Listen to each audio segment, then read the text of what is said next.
The swift stream raced and gyrated under them, tossing, distorting, and splitting the moon's reflected face. Spots of froth travelled past, and intercepted weeds waved behind the piles. If they could both fall together into the current now, their arms would be so tightly clasped together that they could not be saved. They would go out of the world almost painlessly, and there would be no more reproach for her, or to him for marrying her. His last half-hour with her would have been a loving one, while if they lived till he awoke his daytime aversion would return, and this hour would remain to be contemplated only as a transient dream. The impulse stirred in her, yet she dared not indulge it, to make a movement that would have precipitated them both into the gulf. How she valued her own life had been proved, but his, she had no right to tamper with it. He reached the other side with her in safety. Here they were within a plantation which formed the abbey grounds, and, taking a new hold of her, he went onwards a few steps till they had reached the ruined choir of the abbey church. Against the north wall was the empty stone coffin of an abbot, in which every tourist with a turn for grim humour was accustomed to stretch himself. In this Clare carefully laid Tess. Having kissed her lips a second time, he breathed deeply, as if a greatly desired end were attained. Clare then lay down on the ground alongside, when he immediately fell into a deep dead slumber of exhaustion, and remained motionless as a log.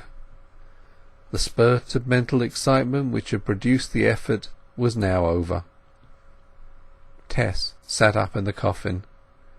The night, though dry and mild for the season, was more than sufficiently cold to make it dangerous for him to remain here long in his half-clothed state. If he were left to himself, he would, in all probability, stay there till the morning, and be chilled to certain death. She had heard of such deaths after sleepwalking. But how could she dare to awaken him and let him know what he had been doing, when it would mortify him to discover his folly in respect of her? Tess, however, stepping out of her stone confine, shook him slightly, and was unable to arouse him without being violent. It was indispensable to do something, for she was beginning to shiver, the sheet being but a poor protection. Her excitement had in a measure kept her warm during the few minutes' adventure, but that beatific interval was over.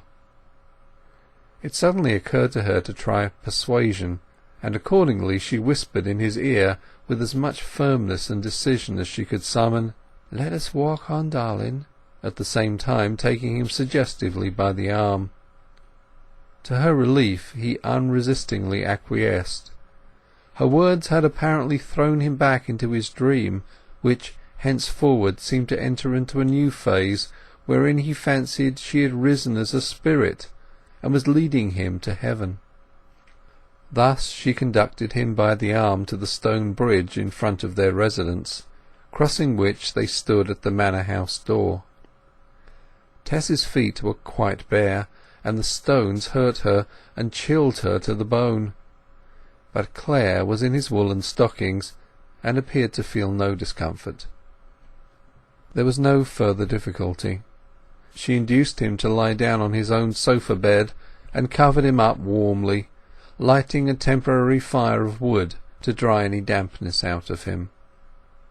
The noise of these attentions, she thought, might awaken him, and secretly wished that they might. But the exhaustion of his mind and his body was such that he remained undisturbed.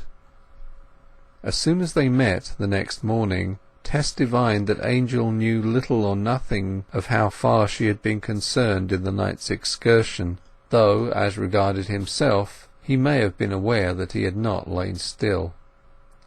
In truth, he had awakened that morning from a sleep deep as annihilation, and during those first few moments in which the brain, like a Samson shaking himself, is trying its strength, He had some dim notion of an unusual nocturnal proceeding, but the realities of his situation soon displaced conjecture on the other subject. He waited in expectancy to discern some mental pointing.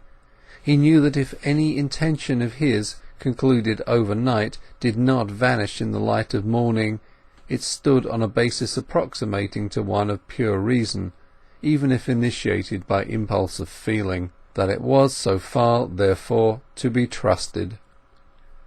He thus beheld in the pale morning light the resolve to separate from her, not as a hot and indignant instinct, but denuded of the passionateness which had made it scorch and burn, standing in its bones, nothing but a skeleton, but none the less there. Clare no longer hesitated. At breakfast, and while they were packing the few remaining articles, he showed his weariness from the night's effort so unmistakably that Tess was on the point of revealing all that had happened, but the reflection that it would anger him, grieve him, stultify him, to know that he had instinctively manifested a fondness for her of which his common sense did not approve, that his inclination had compromised his dignity when reason slept, again deterred her.